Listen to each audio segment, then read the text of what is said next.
Okay, so good morning everybody, I'm Greg. Today my group is going to be presenting on the skeletal system. Okay. There are different functions of the skeletal system. Each has one name of the bone. One example is the femur that is about here in the leg, and these are main. So the function of the skeletal system is to support muscle and to provide movement to the human body. Also, the skeletal system is like helps with minerals and things like that, because the tissues have minerals, and these ones make the bone less young and be strong. Okay, so associated diseases. Fracture. A fracture is, the fracture affects the bones and it can do it in any of them. I mean, it can be any bone in the whole body, and depending on the location of the body too.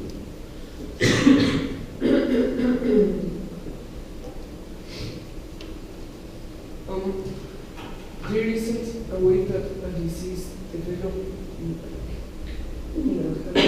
naturally, but there is like a way that the bone can resist, but this can cause fractures. So how does the disease affect people? And the disease affect people, it depends in which bone was broke, because if it's a bone, for example, a vertebra, this might be very dangerous because it can cause paraplegia. But if it's like the femur, it's just something very painful but not very dangerous. And it affects people also by immobilize them for a lot of time, and so they can't move because the bone is broke, and the bone has to rebuild itself. Okay, so here are some pictures that like show the different bones broken. So here is one of a femur, which, like Mathias said, it breaks, and obviously it's very painful, but it can recuperate. But then, if it's like a vertebra, which are these bones here, for the guys who don't know, if certain of those break, you can lose the use of your legs, of your whole body, so it can be a lot more dangerous.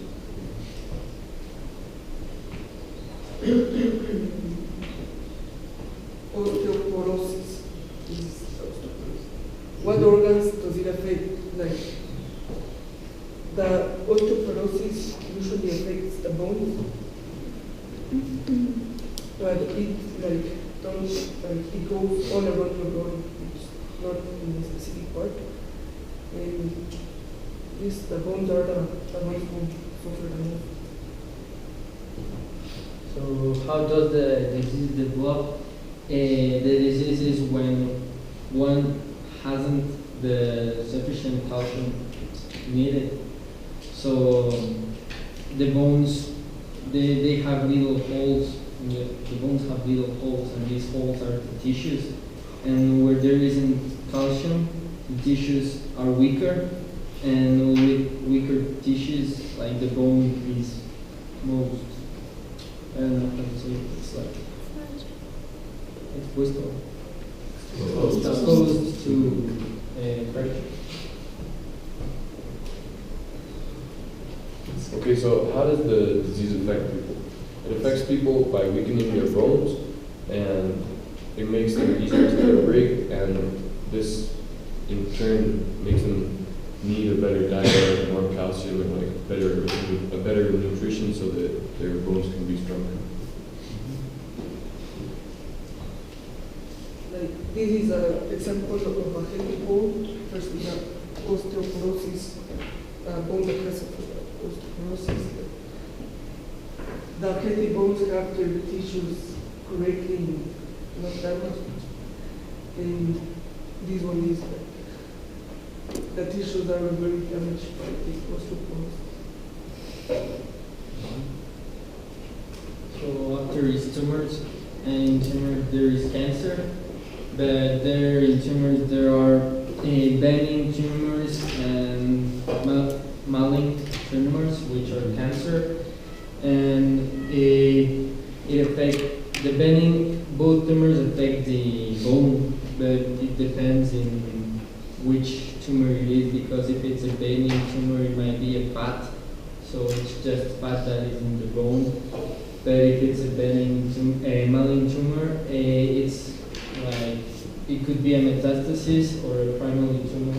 Metastasis means that the bone has cancer because of another organ, like transmitted the cancer.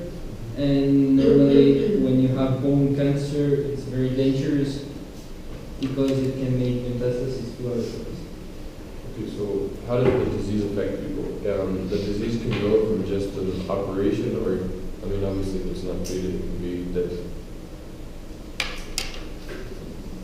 And, okay, and how does the disease develop? A malignant tumor in the bone can, like Mathias said, can be metastasis, and it develops in the bone at first, but it can also start spreading through other organs in your body, and that's what's dangerous about it.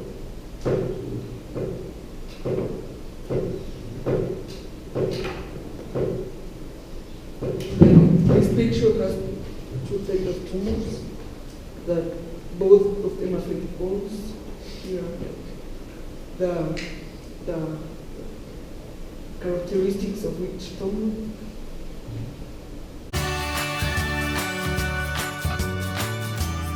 So, good morning everyone. We are the nervous system. My name is LUCIANA. MANUELA. I'm MACARENA.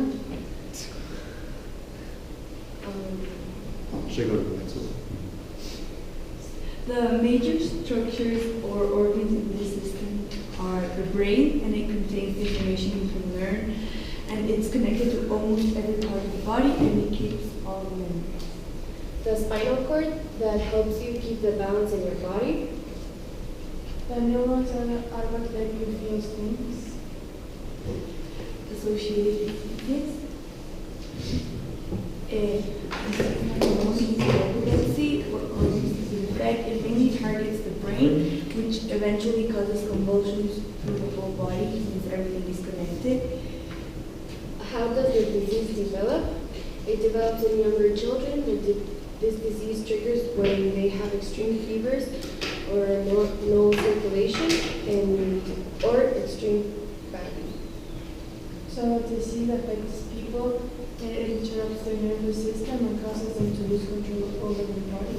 And here's a picture of someone that, like a brain scan, is having a scan of someone that's having epilepsy, and you can see like the brain waves like going irregular and then coming back to normal.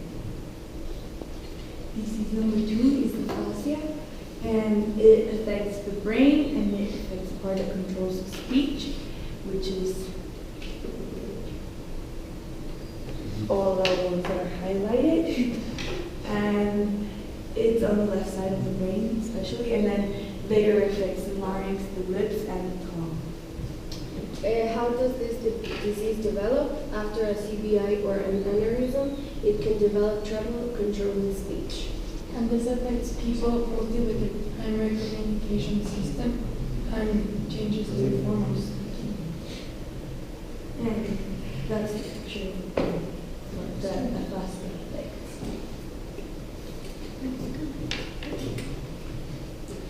And disease number 3 is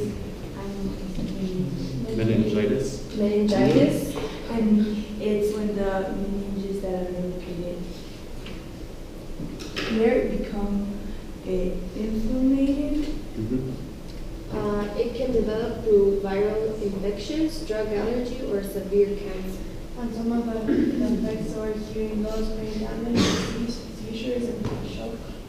And then here's a picture of like the parts of the chest.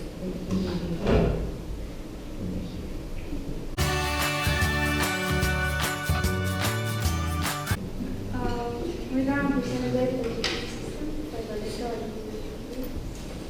Okay, this is the digestive system, and the organs or like the organs in the digestive system are like the liver, the pancreas, the small intestine, the large intestine, the mouth, the esophagus, and the anus. And the purpose of the system is to break down the food that we consume into nutrients that can be useful to our body, and kind of take out like the things that we don't need to be consumed by our bodies. Okay. So the major structures of the system. So it starts with the mouth, and that is the part where we eat the food and it goes down our esophagus, which is a tube, and it delivers the food to the stomach. And here the stomach is like a hole, it's an organ that is hollow, and it processes the food and breaks it down to the small intestine, where the small intestine absorbs all the nutrients and that the food produces, and then like the rest of the nutrients that couldn't be taken by the small intestine are taken to the large intestine.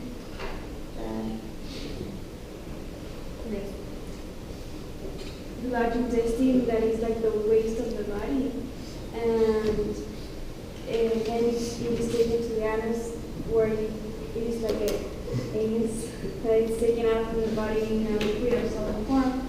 And another organ that's very important in the system is the liver, which is like kind of like it is called like the factory of the system. And it is the organ that kind of takes the nutrients that the small intestine took out from, and it uses to our body, and it kind of helps us with the growth and everything like that. So.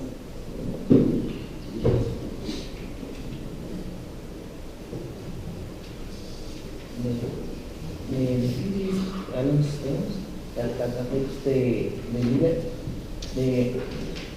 this affects to the body because it's like rocks forming in the liver, and this affects to the person, like you have to do a operation to lift out the rocks.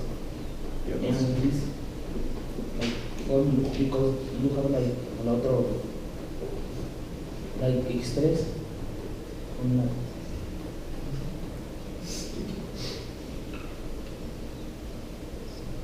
Okay, Crohn's disease. It affects the terminal portion of the ileum. That's the small intestine part from the stomach, this one. And the cause of Crohn's disease remains unknown, although there are many theories about what causes Crohn's disease, but none of them have been proven yet. And common symptoms of Crohn's disease are like diarrhea, abdominal pain, rectal bleeding, fever, weight loss, and anemia. Also, liver cancer is characterized by tumors in the liver. So this is a normal liver, and that's a liver with cancer, like advanced. And this can be caused by previous infections with hepatitis or hepatitis viruses. And it can be also caused by like drug use, smoking or drinking, or diabetes. Or if you have been exposed to several chemicals, can increase the risk of liver cancer. Some symptoms include abdominal pain, loss of appetite, unexplained weight loss, and early sense of fullness during meals.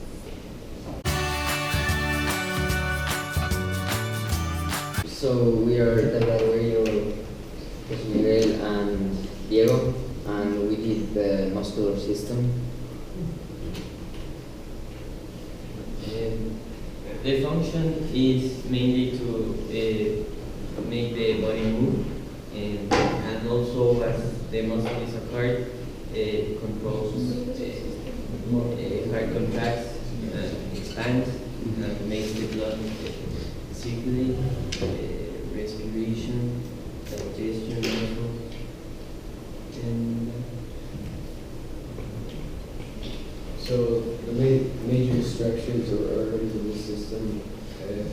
So there are skeletal muscles, and it is a tissue that is like in the bones, and it contracts and it helps it to move. And they're associated with parts of the muscular system that are under our conscious control, like how we use those muscles. Smooth muscles are subconscious muscles that are used like in the stomach, intestines, and the urinary system. And those organs use those muscles to like break down food or something like that. Like they're consistent made of muscles basically.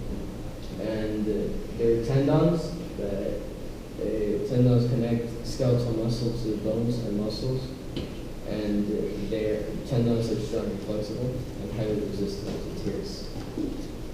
However, tendons can be strained or injured. Also, there are ligaments. They're fibrous material that connects bones and are moved via the skeletal muscles, and they provide stability for bones during movement. Also, there is adipose tissue. It is a key component of the musculoskeletal system. It is a connective tissue that serves fat and cushions the joints, and it is important because it protects the joints.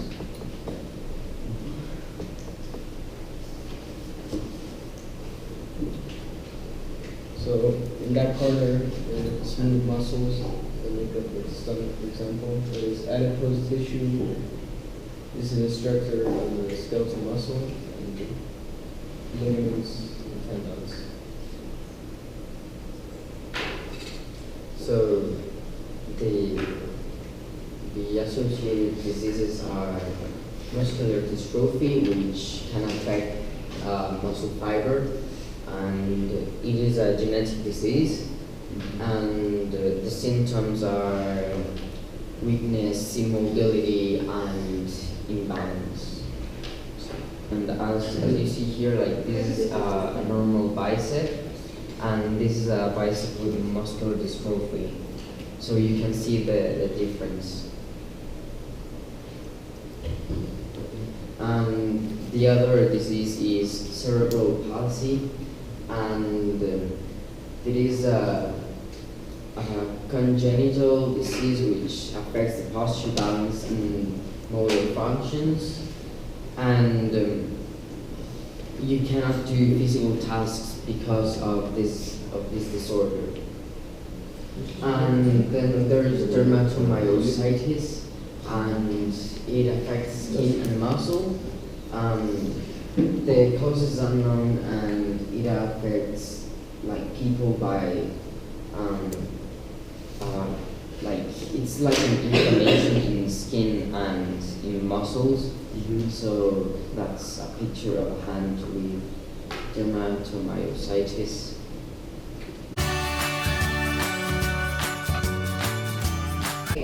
So we did the skeletal system as well. Yeah, I'm Ray, that's Jorge, and Diego. So here we have a diagram of the skeletal organ system, skeletal parts of hands. The most important are the bigger ones and the cranium.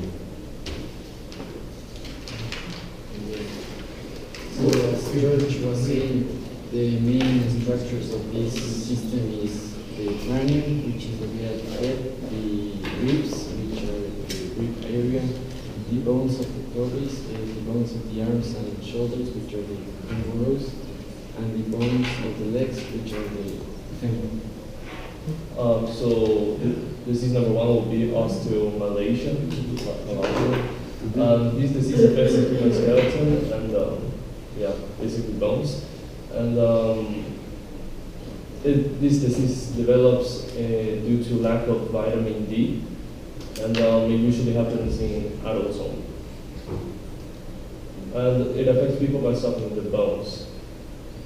So this disease is hyperthyroidism, which is a that this is causing bones, making the bones easy to fracture and other organs to damage. So this disease develops after an overproduction, as I said, of the parathyroid hormones because of the low calcium from the bloodstream. So this disease affects people by making their bones easy to fracture and to break. The other disease is osteoporosis, and this disease gives the person very fragile bones, and the subject is like prone to injury. The disease usually happens to elderly people because of lack or not proper nutrition and exercise. It usually happens more to women than men, and this disease does not happen to young people as the bones are constantly rebuilding. And yeah, this disease makes people really weak. I'm Pedro. We are going to present the respiratory system. The respiratory system is consisting of a nasal cavity, nostril, oral cavity, the larynx, the pharynx, the trachea, the right main, the right lung, the left lung, the diaphragm, and the left main bronchus.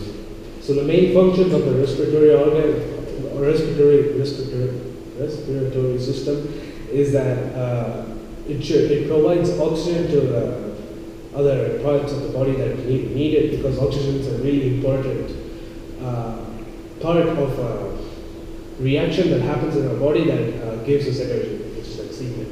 So the carbon dioxide and oxygen, water, and the food is a reaction that gives us energy, which is basically what makes us move and function.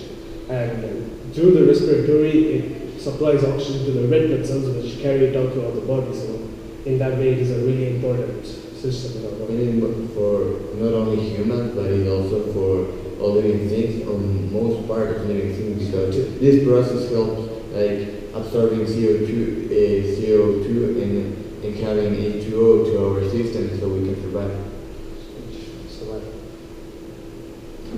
The major structures of our organs is the same as I said at the beginning, and yeah, but the main function of everything is that with our nose we absorb the CO2, we pass it over all our trachea and all that, and it goes to our lungs. So we process that H2O and we create a CO2. So this is a process that repeats every time we take a breath.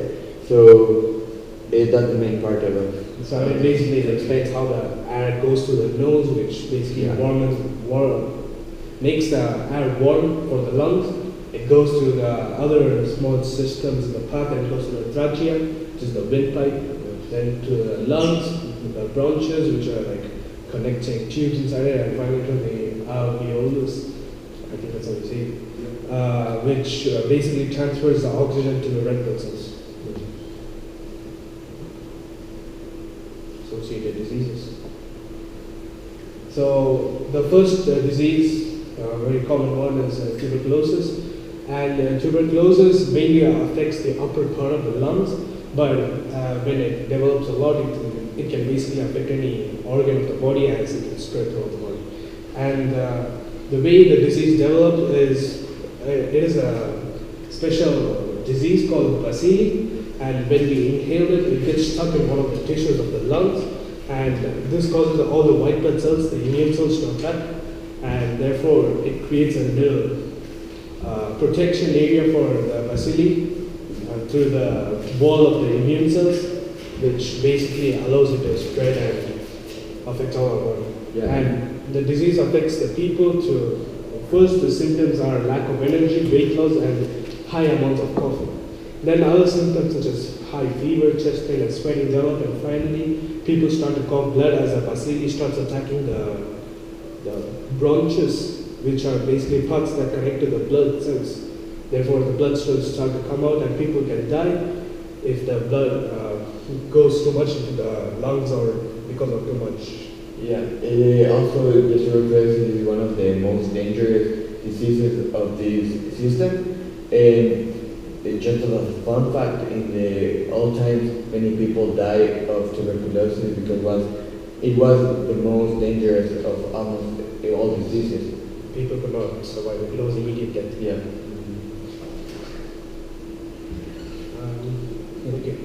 Pneumonia. So pneumonia is also a very disease, and it's also another disease that affects the respiratory system. And it affects mainly the trachea because it causes a lot of coughing, and that basically weakens the windpipe, and it also damages the red blood cells because it releases other toxins that damage the red blood cells and therefore also causes bleeding.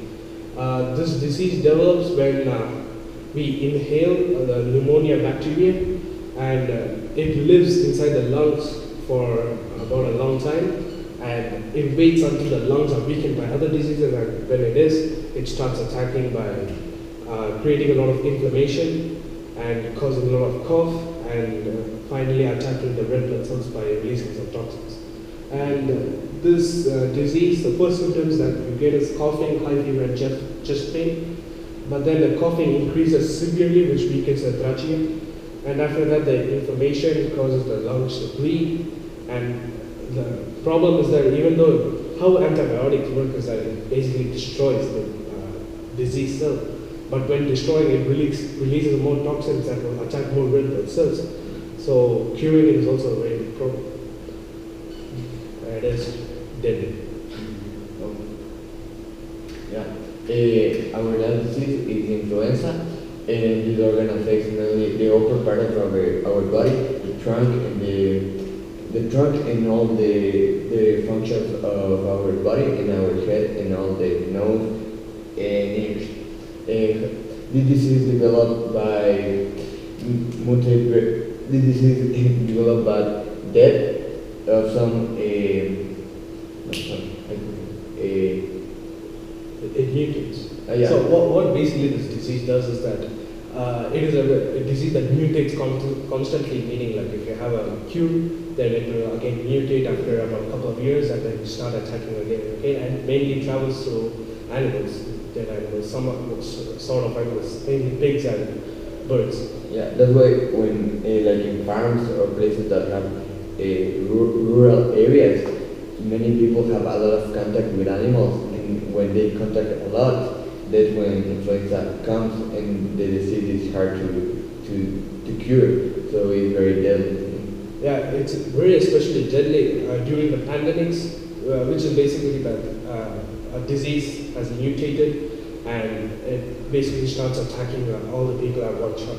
So what it does is first it goes into the body, and after 1 or 2 days, after 1 day of attacking the specific epithelial cells, it starts causing a lot of problems inside the lungs, and it causes high fever, fatigueness, muscle weakness, severe coughing, throat pain. But after a couple of days, it starts to go away a bit.